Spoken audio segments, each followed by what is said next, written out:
विश्वासार्ह बातम्या, अचूक माहिती आणि जनतेचा आवाज. सत्याची खात्री, जनतेची शक्ती, लोकजागृती.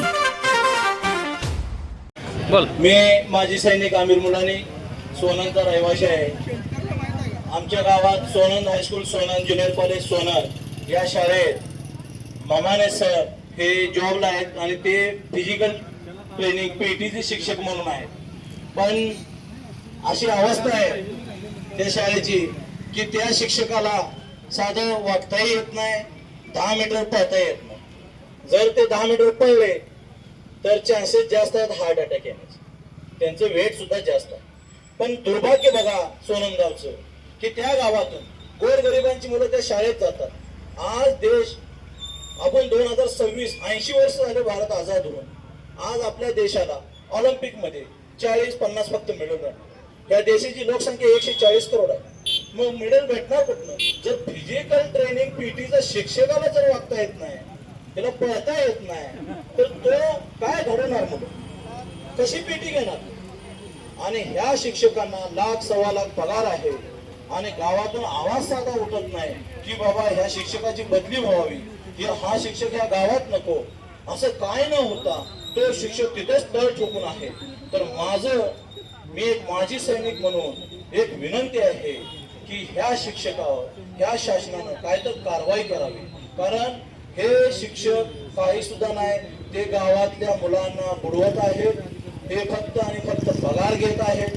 त्यांना काही त्या गावाशी देणं घेणं नाही.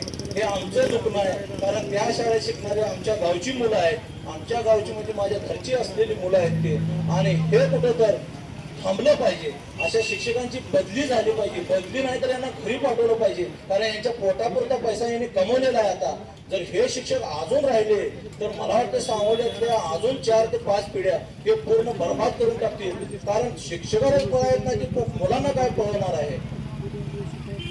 अतिशय बिकट परिस्थिती आहे आणि ह्या परिस्थितीसाठी मी एक माजी सैनिक म्हणून माझं निवेदन आहे की ह्या सरांनी स्वतः सुद्धा राजीनामा देऊन घरात बसावं तरी सुद्धा चांगलं आहे. कारण त्यांच्या पोटाचं भरपूर त्यांना झालेलं आहे. पण असं न होता ते शिक्षक अजूनही आहेत.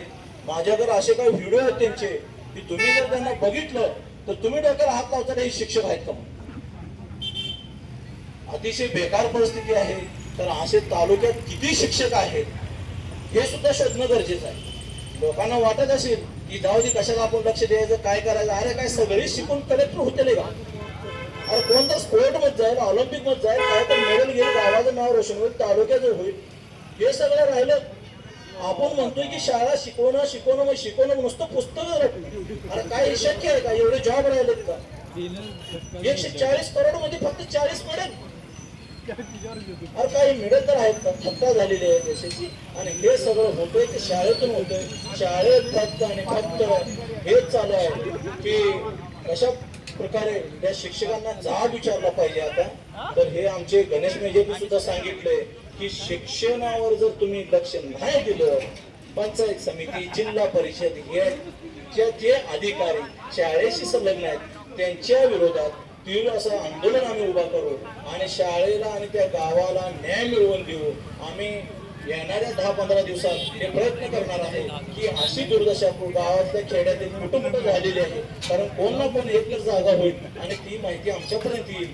एवढं बोलतो आणि थांबतो. जय हिंद, जय महाराष्ट्र. मी माजी सैनिक गणेश चौगुले, सर्व सांगोल्यातील सैनिकाच्या वतीनं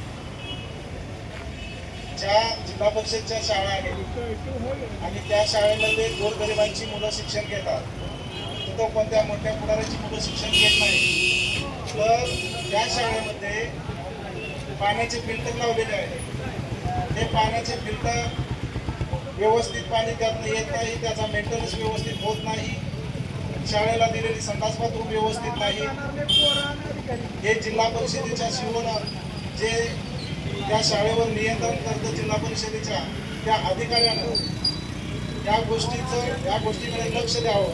अन्यथा सांगोल तालुक्यातील सर्व माजी सैनिक संघटना व सर्व माजी सैनिक 15 दिवसाच्या आत जर ही कामं नाही झाली तर उपोषण करतील, रस्ता रोको करतील, ज्या शासनाला ज्या गोष्टी अडथळा आणण्यासाठी कराव्या लागतील आणि ज्या गोष्टीसाठी शिक्षण ज्या गोष्टीचं हे करायला लागेल प्रॉब्लेम येतील ते शासनाला तिथं तोंड द्यावं लागेल आणि सर्व माजी सैनिक ज्या गोष्टीचा पाठपुरावा करतील हे 15 ऑगस्टचे औचित्य साधून मी सांगत आहे.